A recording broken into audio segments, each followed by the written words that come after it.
By the way, I should point out that Felix's magic bag really has no logical reasoning to it. He just sort of looks at it, lasers come out his eyes, and suddenly it transforms into whatever he wants. There's no limitation or understanding of it at all. We don't even know where it came from, or how he got it. He just starts off with it and, hey, it's a magic bag, don't question it. You know, maybe that would work better in the 1920s when animation was new and it horrified people.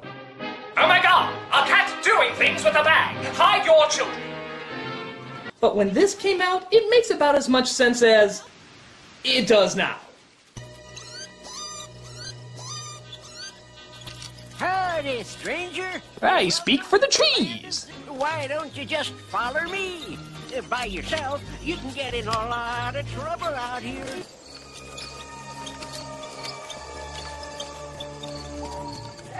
Look out! That's painted into the background, so obviously it's not gonna move.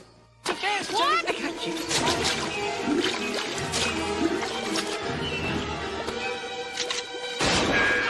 But the old man traps him in a cherry sperm and hands him over to a circus entertainer who wants to exploit his magic bag. Meanwhile, Dr. Wily and Dr. Honeydew try following Felix to see if they can capture his bag as well. Felix is definitely over his head this time. Strange formers, less than you'd expect. While that's going on, the entertainer tries to force Felix to show how to use his magic bag. What is your name? Alright, let's try again. What is your name? That's real good. Listen, pussycat. You want to eat? Then you work.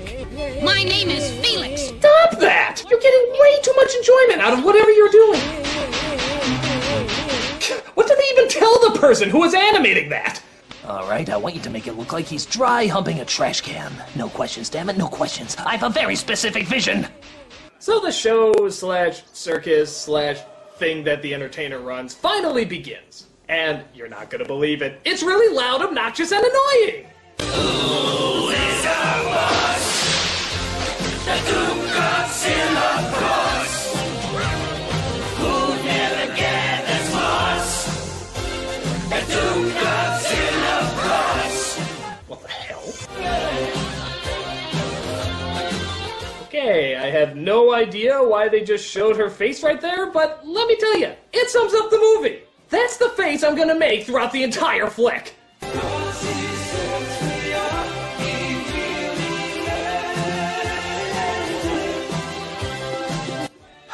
This whole sequence is like a bad fever dream after watching Pink Floyd's The Wall. Are there any queers in the audience tonight? Get him up against the wall! Yes! No! Oh! There's one in the spotlight, he don't look right! But Felix performs, and it turns out he's a big hit with his magic bag. Why he doesn't just turn it into a semi-automatic and blow the shit out of everybody, I don't know. But he does make all the Fraggle Rock gremlins happy. You did good, eh? You're a born performer, eh?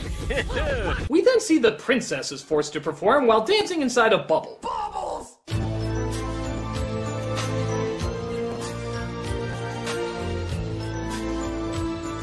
Why is it princesses can never seem to get out of bubbles? Like Princess Daphne, don't all they have to do is pop it? I mean, this isn't rocket science. In fact, this whole movie seems like a lost Don Bluth game. Dragons suck. I must be strong. Perhaps if I continue to dance What? for them, the Duke will What? show mercy on my What? people. I can't get... What? Show mercy on my people. Guess what? That constant pounding sound coming from the robot is not vitally important to hear. Maybe the inner thoughts of one of our main characters holds a little bit more weight. But not likely. Gotcha! It's all right. I'm not gonna hurt you. So he befriends these two mice who for some reason dress up like lizards and for some reason can chew through metal. It's not even worth questioning. As they let him out and lead him up to the princess's cell. This may sound crazy, but I'm not from around here. I followed a tear with an image, your image inside it, and here I am because of you. The tear! The Demensporter! The other dimension! Then it did get through. Yeah, because apparently tears in really bad animated movies have the power to start up dimensional transporters and talk with dolphins with the help of magical moonbeams. How come tears are like mythical stargates in these films? When my father was still alive, there was a small army. More for ceremonial occasions than anything else, but there was one person who didn't like the way things were, my uncle. It works. It will revolutionize labor. Was it supposed to do that? He was horribly disfigured, but using— Wait a minute. He's not horribly disfigured, he looks fine! What, he get a pimple in that fire and he was too embarrassed to show it off? My father had entrusted me with the royal secrets and the location of the Book of Ultimate Power. It's this book that the Duke so desperately wants. The Book of Ultimate Power. Yeah, why don't you just call it a more obvious name, like the goody good that people really wanty. My poor country. I fear time is running out for it. We will get out of here, I promise you. Yeah, so again, even though the king and queen are totally dead, she still technically calls herself princess. How does that work? If you're the ruler of a nation, you're queen. You know, we never did hear her first name. Maybe she legally changed it to princess just so she can keep the title. Given the fact that she threw her armies out even though there's a crazy-ass uncle who wanted her dead, it wouldn't surprise me. So while they're trying to figure a way out, the two doctors are trying to figure a way in. Excuse me, miss. How much is it to enter this establishment? 4 credits for adults, 2 for children. Yeah, okay, I'll take it. Enjoy the show. He paid with wrenches? Why would he pay with wrenches? It makes no sense! I'm trying, movie! I'm really trying to understand you, but you just don't add up! This whole movie is like a beating on your child's brains! If I was diagnosed with a terminal illness and the only cure for it was watching this film, I'd say give me another terminal illness just so I can die faster! All right, ladies and germs, step right up and see the greatest and the latest right in our ring. But Felix has a brilliant plan, I guess, which is blowing a bunch of bubbles out of his saxophone, and somehow they float away on that. Pop them whack, you numbskull! They're escaping, you let them outsmart you! Curses! I knew someday bubbles would be my undoing! So they get away along with Stinky Pete, who I guess is a good guy now. But the Skittles Electric Parade is on the go, and they have to get a move on. So they come across the professors who are trying to steal the bag, but Felix steals it right back. I don't suppose you have anything that belongs to me. I was bringing it to you. Wow, so they were really essential to the story. Give me the bag. No. Okay. So they come across a hare forest. I'm not questioning it, why should you? But even more strange creatures come to do strange things.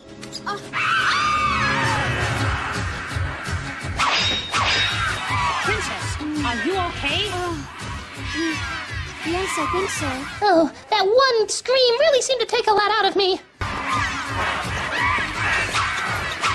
It's the headhunter.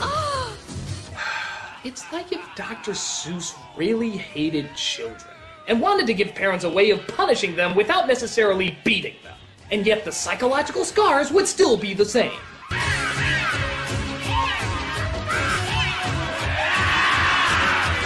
Listen to that cheap 80s music. Does this match at all?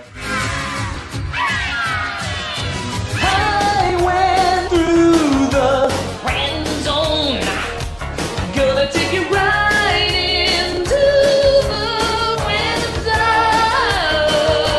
zone. But Felix has another brilliant idea. Hats!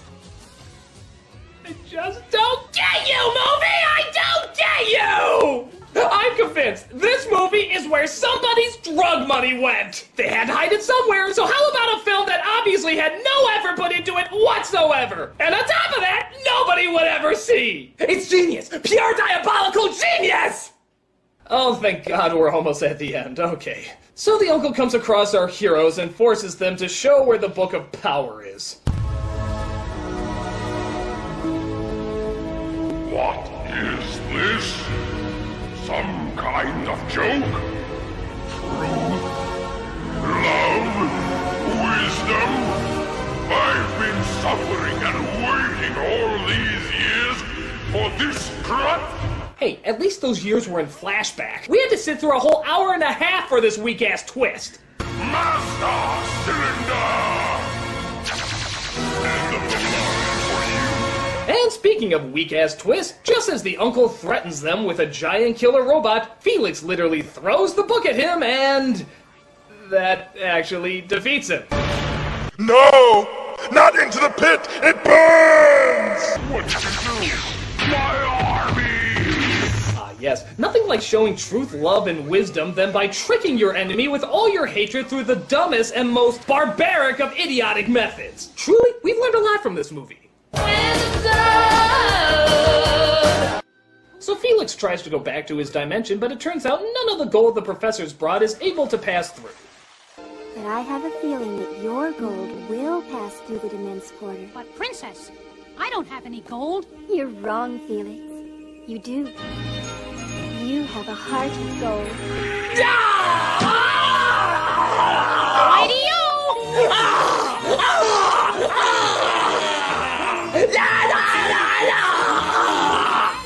This movie! I mean, my God! It is horrendously bad. Beyond annoying. The story, the characters, everything about it is like a little kid jumping on her bed screaming. It's just loud, grating, and makes no sense. It's one of the worst, people. One of the worst I've ever had to sit through. It is a piece of... There are no words to describe it. There's only one single, solitary image.